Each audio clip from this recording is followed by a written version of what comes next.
तो ये कहानी एक बहुत बड़े बिजनेसमैन की है जिसका नाम मैनक्यू होता है। इसको एक बहुत खतरनाक बीमारी थी। इसको इंसानों से एलर्जी थी। जब भी वो किसी इंसान को हाथ लगाता तो इसकी स्किन रेड कलर की हो जाती और इसको सांस लेने में भी तकलीफ होती थी और इस वजह से वो किसी को भी हाथ नहीं लगाता था। यही वजह थी कि उसने अपने आप को 10 साल से घर में कैद किया हुआ था। वो अपना इलाज भी घर पर ही करवाता था। एक दिन इसका डॉक्टर कहता है तुम अपनी इस बीमारी के साथ रहना सीख लो, इसका कोई इलाज नहीं है। इसके साथ वो इसको एक वॉच भी देता है और कहता है ये वॉच तुम्हारी एलर्जी की हालत की इंफॉर्मेशन देगी। फिर हम एक साइंटिस्ट को देखते हैं जिसका नाम होंग होता है। वो कहता है हमने एक रोबोट बनाया है जो बिल्कुल इंसानों की तरह काम करता है। वो इस रोबोट की प्राइस $100 मिलियन बताता है। अब अगले दिन जब मैनक्यू इस लैब में जाता है तो वो देखता है कि इस रोबोट को एक बहुत खूबसूरत लड़की की शक्ल दी गई है और जब वो इस रोबोट को हाथ लगाता है तो इसको कुछ भी नहीं होता। रोबोट अपना नाम AJ3 बताती है। मैनक्यू इस रोबोट को लेने के लिए तैयार था और अब बहुत सारे पैसे इस पर लगा देता है। अब जब वो साइंटिस्ट इस रोबोट को चेक कर रहे थे तो एक साइंटिस्ट कोल्ड ड्रिंक पी रहा था। वो कोल्ड ड्रिंक की बोतल को हवा में फेंकता है जिसकी वजह से कोल्ड ड्रिंक की एक बूंद इस रोबोट के सिस्टम में गिर जाती है और वो खराब हो जाता है। वो सब परेशान हो जाते हैं क्योंकि कल को इन्हें मैनक्यू को इस रोबोट की डिलीवरी करनी थी। तो होंग अपनी एक दोस्त को फोन लगाता है जिसका नाम जिया था और इसको सब कुछ बताता है लेकिन वो नहीं मानती। तो वो इसको पैसों का लालच देता है और फिर वो इसको लैब में ले आता है और इसको सब कुछ बताता है कि रोबोट कैसे काम करती है और इसकी आंखों में लेंस लगाता है जो एक कैमरे की तरह काम करते हैं और इसको एक रोबोट की तरह बनाकर मैनक्यू के पास भेज देता है। लेकिन जब जिया इसको देखती है तो डर जाती है। दरअसल कुछ दिन पहले जिया ने मैनक्यू को खाना डिलीवर किया था लेकिन मैनक्यू को ये खाना पसंद नहीं आया, इसीलिए उसने जिया को इसके पैसे भी नहीं दिए और वहाँ से भाग गया ताकि जिया इसको हाथ न लगा सके। अब मैनक्यू होंग को कॉल करता है और जिया के इस गुस्से के बारे में पूछता है लेकिन होंग इसको बताता है कि इसमें एक एंग्री और एक फ्रेंडली बटन है। इसकी गर्दन पर एक बटन है, इसको दबा दो सब ठीक हो जाएगा। मैनक्यू इसका बटन दबाता है और फिर इसका टेस्ट लेता है क्योंकि वो तो इसके सामने एक रोबोट ही थी। वहाँ पर होंग के लैब की लाइट बंद हो जाती है और अब जिया को ही सब संभालना था। अब मैनक्यू जिया को कहता है इस बॉक्स का ताला मैथ के कोड के जरिए खोलो, लेकिन इसका मैथ बहुत कमजोर था तो वो बॉक्स को तोड़ देती है। दूसरा टेस्ट ये था कि उसको एक उबले हुए अंडे को छीलना है। अब जिया एक रेस्टोरेंट में काम करती थी इसलिए वो इस अंडे को आसानी से छील लेती है। मैनक्यू इसके काम से बहुत खुश हो जाता है और इसको अपने साथ रखने का फैसला करता है। तभी लैब की लाइट आती है और वो देखते हैं कि जिया मैनक्यू को डांट रही है क्योंकि उसने बैटरी चेक करने के लिए उसकी कमर पर हाथ रखा था।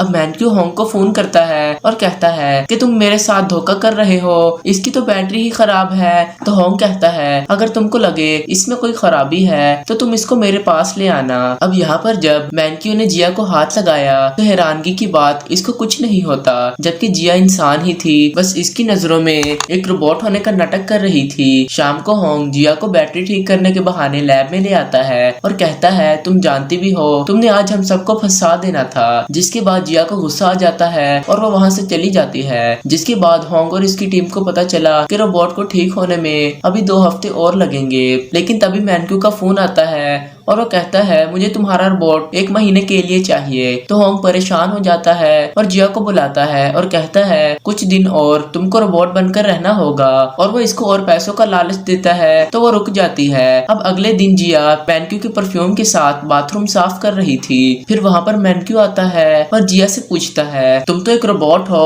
और तुम तो पानी के करीब नहीं जा सकती। लेकिन जिया कहती है मैं एक एडवांस रोबोट हूँ, मैं सब भी कर सकती हूँ। इसके बाद मैनक्यू यहाँ से जाने लगता है लेकिन इसका पाँव साबुन पर आता है और वो गिर जाता है और इसकी कमर पर चोट लग जाती है। इसी तरह एक दिन जिया सफाई करते हुए इसका ताश के पत्तों का घर तोड़ देती है जिसकी वजह से मैनक्यू को बहुत गुस्सा आता है। फिर जिया कहती है मेरी बैटरी 5% रह गई है और फिर वो ऑफ होने का नाटक करती है। फिर मैनक्यू होंग को बुलाता है और कहता है तुम्हारे रोबोट में ऐसे क्या खराबी है, देखो इसकी वजह से मेरा क्या हाल हो गया है। होंग कहता है मुझे थोड़ा वक्त दे, मैं इसको ठीक कर दूंगा। एक दिन मैनक्यू के कुछ मेहमानों ने आना था तो वो जीना से कहता है घर से बाहर नहीं जाना। दरअसल ये एक लड़की थी जिससे वो प्यार करता था। जब वो इस लड़की से मिलता है तो वो लड़की इसके कंधे पर हाथ रखती है, जिसकी वजह से उसको एलर्जी होने लगती है। इसलिए वो कोई मीटिंग का बहाना बनाकर वहाँ से चला जाता है और अंदर आता है जहाँ इसका इंजेक्शन पड़ा हुआ था, लेकिन वो इस तक नहीं पहुँच पाया और बेहोश हो जाता है। लेकिन तब वहाँ पर जिया आती है। इसके बाद हमें मैनक्यू का बचपन दिखाया जाता है, जिसमें हम देखते हैं कि मैनक्यू अपने मॉम डैड के साथ एक पार्टी से वापस आ रहा है। लेकिन जब वो आ रहे थे तो इनकी गाड़ी के साथ एक ट्रक टकराता है। मैनक्यू के मॉम डैड की मौत हो जाती है और अब सब लोग मैनक्यू की दौलत के पीछे पड़े थे।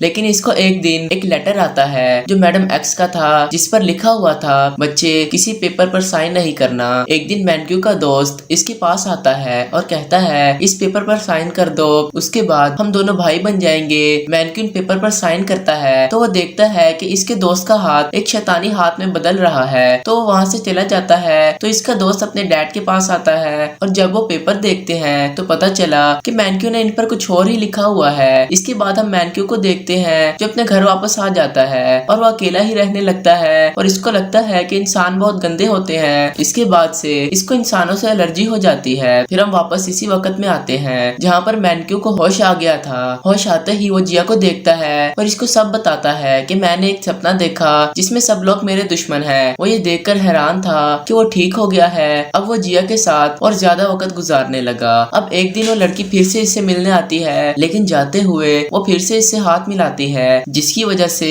उसको फिर से एलर्जी होने लगती है। तो फिर वो अपना इंजेक्शन निकालता है और लगाने लगता है, लेकिन वो रुक जाता है। वो सोचता है कि कब तक वो ऐसे ही जिंदगी गुजारेगा। तो फिर वो अपना इंजेक्शन पानी में फेंकने जाता है, लेकिन जिया आकर उसको रोक लेती है। ये क्या, इसकी एलर्जी खत्म हो जाती है इंजेक्शन लगाए बगैर ही। इसके बाद वो दोनों यहाँ से जाने लगते हैं, लेकिन जब वो वापस जा रहे थे तो एक आदमी से टकराता है, तो भी इसको कुछ नहीं होता। और अब वो जिया को लेकर एक भीड़ वाली जगह पर जाता है और इसको एक बच्चा हाथ लगाता है, लेकिन तब भी इसको कुछ नहीं होता। वो अपने डॉक्टर को फोन करता है और बताता है मैं ठीक हो गया हूँ, लेकिन तभी एक आदमी से टकराता है और इसको वापस से एलर्जी होने लगती है। और यहाँ पर जिया भी इसके साथ नहीं थी, लेकिन जैसे ही वो जिया को देखता है तो वो वापस ठीक हो जाता है और जिया के पास जाता है और इससे कहता है कि मैं तुम्हारे लिए एक बहुत अच्छी बैटरी खरीदूंगा। इसके बाद वो घर पर आता है और डॉक्टर को सब कुछ बताता है और डॉक्टर इससे कहते हैं मैं हैरान हूँ, तुम ठीक हो रहे हो। इसके बाद मैनक्यू जहाँ भी जाता था जिया को अपने साथ लेकर जाता था। वहाँ पर AJ3 रोबोट ठीक हो गई थी, लेकिन जब जिया को पता चलता है कि AJ3 रोबोट ठीक हो गई है तो वो परेशान हो जाती है, क्योंकि इसको मैनक्यू के साथ रहने की आदत हो गई थी। अब एक दिन मैनक्यू एक होटल में इस लड़की से मिलने जाता है और वो जिया को अलग जगह पर बिठाता है। ये देखकर जिया को बहुत बुरा लगता है और वो वापसी पर इससे ठीक से बात नहीं करती। इसके बाद एक दिन जब मैनक्यू एक पेट्रोल स्टेशन पर जाता है तो इसका हाथ क्रेडिट कार्ड लेते हुए एक वर्कर से लग जाता है, लेकिन कुछ आगे जाकर इसको पता चला कि इसको तो कुछ भी नहीं हुआ। तो ये बात डॉक्टर को बताता है तो डॉक्टर कहते हैं तुम अब ठीक हो गए हो और अब तुम उस रोबोट को वापस भेज दो। फिर मैनक्यू होंग के पास आता है और इसको सब बताता है और वो कहता है मैं कैसे उसकी यादों को भुला सकता हूँ। तो होंग कहता है मैं इसके अंदर से तुम्हारा फोल्डर डिलीट कर दूंगा, इसके बाद तुम दोनों एक दूसरे से बात नहीं कर सकते। फिर आखिरी बार जिया को रोबोट बनाकर मैनक्यू के पास भेजा जाता है और वो इसके गले लगकर बहुत रोता है और इसका डिलीट बटन दबा देता है। फिर हम देखते हैं कि दोनों रात को एक दूसरे को याद करके बहुत रोते हैं। फिर अगले दिन हम देखते हैं जिया अपनी नानी के घर जाने की तैयारी कर रही है। जब वो ट्रेन में बैठी थी तो मैनक्यू वहाँ पर आता है। इसको देखकर वो होंग को फोन करता है और कहता है मैंने तुम्हारे रोबोट जैसी लड़की देखी है, तुमने इसको किसी की शक्ल दी थी? तो होंग कहता है मैंने इसको एक अपने की शक्ल दी थी। इसके बाद वो फोन काट देता है। अब मैनक्यू को शक होता है और वो इसका पीछा करता है और वो देखता है जहाँ पर जिया नौकरी करने वाली थी और अपनी नानी के पास रहने वाली थी, सब चले गए थे मगर मैनक्यू बैठा था, इसका इंतजार कर रहा था। तंग होकर वो इसके पास आती है और इसको बताती है मेरा चेहरा ही इस रोबोट को दिया गया था और वो कहती है आप यहाँ से चले जाएं। लेकिन कुछ दिनों में मैनक्यू की जिया की नानी के साथ दोस्ती हो जाती है। अब जब वो एक दिन होटल में आया तो उसको पता चला कि जिया वहाँ से चली गई है, लेकिन कुछ देर बाद वो देखता है जिया तो समंदर के किनारे बैठकर रो रही है। लेकिन मैनक्यू इसके गले का हार देखता है जो इसने रोबोट को बांधा था। जिया वो इससे छुपाने की कोशिश करती है, लेकिन मैनक्यू उसको देख लेता है तो इसको पता चलता है कि इसके साथ बहुत बड़ा धोखा हुआ है और इसको फिर से एलर्जी होने लगती है। लेकिन तभी वहाँ पर होंग और डॉक्टर आते हैं जो इसको इंजेक्शन लगाते हैं और इसको घर ले आते जाते हैं। जब वो ठीक हो जाता है तो इसके पास एक आदमी आता है और इसको होंकी कंपनी के खिलाफ केस करने को कहता है और मैनक्यू केस करके होंकी कंपनी को बंद करवा देता है। वहाँ पर जिया मैनक्यू के लिए रोज खाना बनाकर लाती थी, लेकिन वो इसका खाना डस्टबिन में फेंक देता था। एक दिन जिया वक्त पर नहीं आती क्योंकि इसका एक्सीडेंट हो गया था। अब जिया दिन की बजाय रात को खाना लेकर आती है और खाना सेट करके जाने लगती है, लेकिन मैनक्यू गुस्से में आकर एक गिलास को शीशे में मारता है और शीशा जिया के हाथ पर आकर लगता है और वो रोते हुए वहाँ से चली जाती है। अब अगले दिन जिया की दोस्त मैनक्यू के पास आती है और कहती है अपनी जिद छोड़ दो, नहीं तो अपनी यादों में ही रह जाओगे। मैनक्यू तो इसके सामने कुछ नहीं कहता, लेकिन बाद में वो एक जगह पर आता है जहाँ पर जिया रुकी हुई थी, लेकिन वहाँ पर वो होंग और इसकी टीम को देखता है और फिर अपने घर वापस आ जाता है और वो एक चट्टान पर जिया से मिलने जाता है और जिया कहती है मैंने रोबोट बनने का नाटक किया और तुम एक रोबोट के साथ नहीं एक इंसान के साथ रह रहे थे। वो कहता है जिया सच सच बताओ तुमने मेरे साथ और कितने झूठ बोले हैं। जिया कहती है नहीं, मैंने इसके अलावा कोई झूठ नहीं बोला, तुम्हारे साथ मुझे वक्त गुजारना बहुत अच्छा लगता है। वो इससे कहता है जो बात तुम्हारे दिल में है सब बता दो, लेकिन जिया कहती है मैं तुम्हें सब कुछ सच बताना चाहती हूँ, लेकिन मैं नहीं चाहती थी तुमको दोबारा से एलर्जी हो जाए। फिर मैनक्यू कहता है मैं यहाँ से चला जाऊंगा, लेकिन जिया इससे कहती है मत जाओ यहाँ से और जिया इसको रोक लेती है। इसके बाद हमें दिखाया जाता है एक आदमी जिसका नाम मार्टिन होता है, वो एजे रोबोट को खरीदना चाहता था। वो एजे रोबोट को होंग से खरीदने आता है और वो कहता है मैं इस रोबोट को एक वेपन के तौर पर इस्तेमाल करूंगा और वो इसको होंग से ले जाता है। लेकिन जब मैनक्यू एजे 3 के बारे में पूछता है तो होंग कहता है वो तो हमने मार्टिन को बेच दिया। वहाँ पर मार्टिन एजे 3 रोबोट को खोलने जाता है, लेकिन वो देखता है एजे 3 रोबोट वहाँ पर नहीं है। हम देखते हैं कि एजे 3 रोबोट बाहर घूम रही है। अगले सीन में हम मैनक्यू को मैडम एक्स से मिलते हुए देखते हैं, जो इसको कहती हैं कि अगर तुमने मार्टिन को पकड़वा दिया तो कई लोगों की जान बच जाएगी। वो कहती हैं मार्टिन के खिलाफ एक आदमी के पास सबूत है। फिर मैनक्यू इसके पास जाता है, लेकिन वो डर रहा था, तो मैनक्यू कहता है तुम्हारी हिफाजत पुलिस करेगी। फिर वो इसको सबूत दे देता है और मैनक्यू सबूत पुलिस को पहुंचा देता है। फिर जिया इसको एक ऐसी जगह पर ले जाती है जहाँ पर एजे 3 रोबोट को खरीदने की डील चल रही थी, लेकिन वहां जाकर पता चला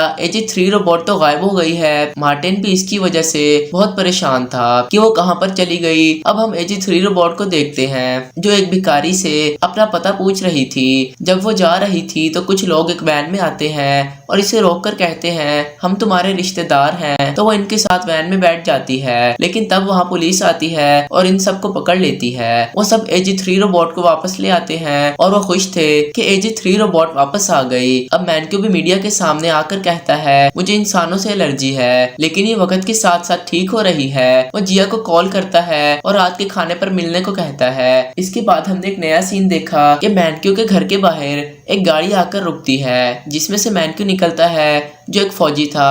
फिर जिया आती है और वो दोनों घर के अंदर जाने लगते हैं और इसी के साथ इस फिल्म की कहानी यहीं पर खत्म हो जाती है।